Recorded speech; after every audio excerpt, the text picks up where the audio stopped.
So you've made an investment, it went better than you thought, and you want to take some profits, but you're worried about the big tax implications that are lurking around the corner if you do. Well, luckily there are some strategies out there that you can implement in order to help you reduce your capital gains tax. Now, before I kick this one off, I just want to be very clear that if you do have a tax issue, it's always a good idea to talk to your accountant about it, because tax has many moving components and can be a bit of a finicky beast, so have a chat to your accountant before implementing any of these strategies.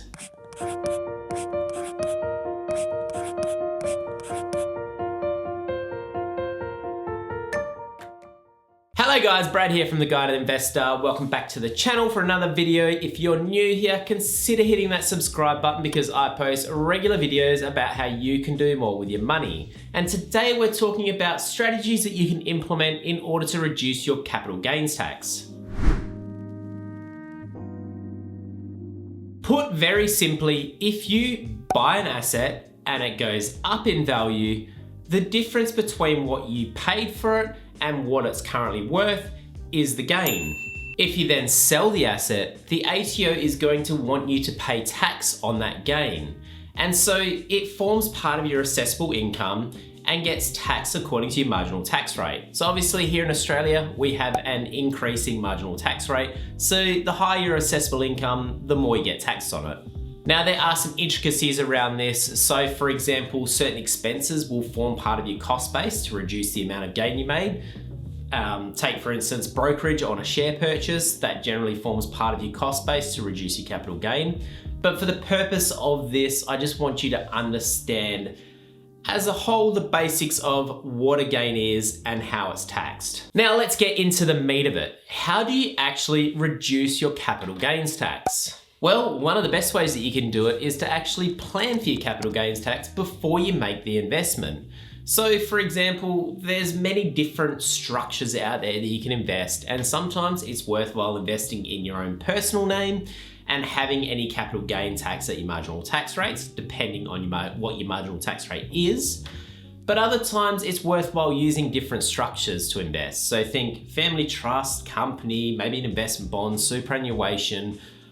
All of those different structures give you different opportunities around capital gains. But if you're watching this, it probably means that you've already made the investment and you're on the cusp, or you already have sold that investment and realized the gain. So the opportunity to structure the assets has passed. And given this, we're gonna focus this video on the assumption that you've already made the gain in your personal name. One of the most obvious things you can do is to hold the asset for a minimum of 12 months to access the 50% discount. Now, what this will do is this will essentially halve the amount of assessable income from that gain. So for example, if you purchase an investment of $100,000 and then later sell it for $110,000, you've made a $10,000 capital gain. If you haven't held the asset for 12 months, you'll be assessed on the full $10,000 gain. However, if you have held the asset for at least 12 months, the general discount will kick in, reducing the gain by 50%, and therefore your assessable gain will only be $5,000. So before you sell down an asset, just go back and look at the date at which you purchased it. And if it's getting close to that 12-month mark, then in some instances, it might be worthwhile holding onto the asset just a little bit longer to access the 50% general discount.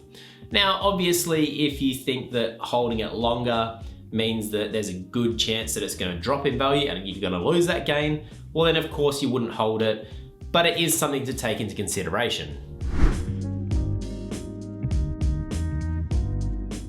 Capital gain can be offset by a capital loss. Now what this means is that if you've made an investment and it goes down in value, so you sell it for less than what you purchased it for, you've made a capital loss and you can use that loss to offset other capital gains. And there's a process called tax loss harvesting, which involves reviewing all of your holdings, looking for those holdings that have made a capital loss, and potentially selling out of those holdings in order to offset capital gains elsewhere. Now, obviously, you're only going to sell out an investment at a loss if you believe that you're not likely to make your money back, or if you think that there is a better opportunity elsewhere for your capital. You don't do it 100% for tax purposes. And you also have to be aware that you can't sell out of an asset, realize a capital loss, buy it straight back to reset your cost base, because this is known as what's called a wash sale, and it's actually considered tax avoidance.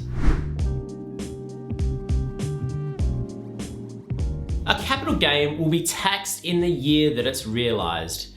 And so given this, it can be worthwhile planning which financial year you want to realize that gain. For example, if you have a cracking year where work's been really good, or maybe you got some other investment income and your assessable income is very high in that financial year and you know it's high, well then it might be worthwhile considering holding on to your investments until a future financial year where maybe your assessable income won't be quite as high.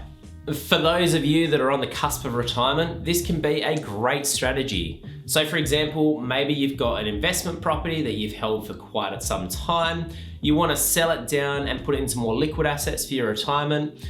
Well, it might be worthwhile waiting until you finish work and actually retire before you sell down that asset and realize the gain, because your assessable income and your marginal tax rate is going to be a lot lower in this instance.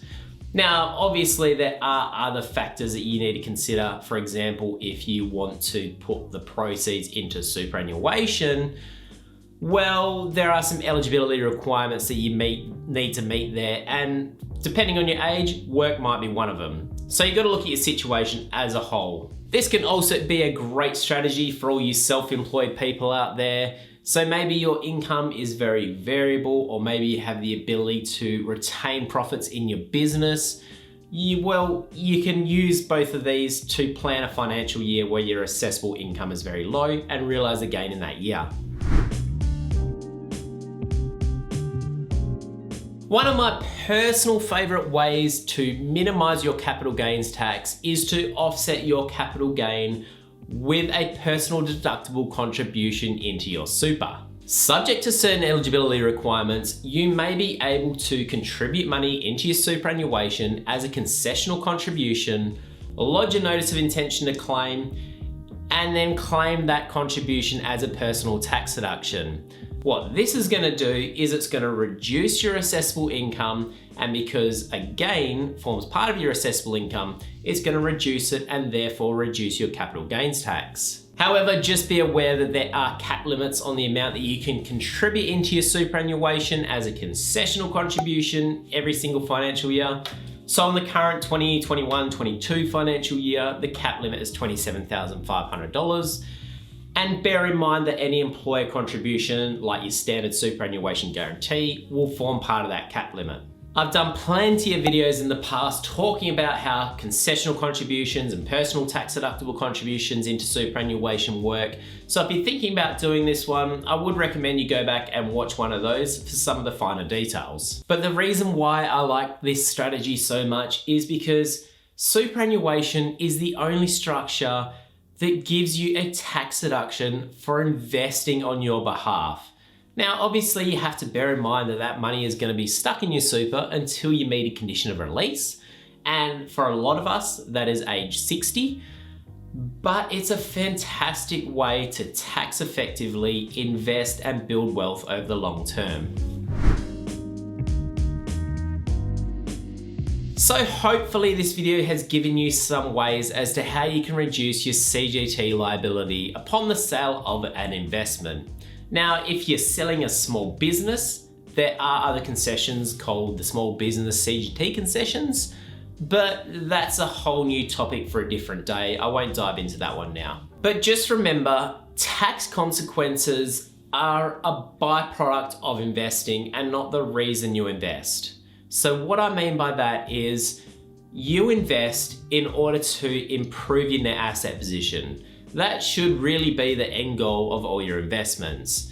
Now, if that means that you have to pay a little bit of tax along the way, well then so be it. As long as you are still achieving that objective of boosting your net assets. And in a perfect world, you would actually be planning for your capital gains tax liability before you make an investment, and you would have your investments in the ideal structure.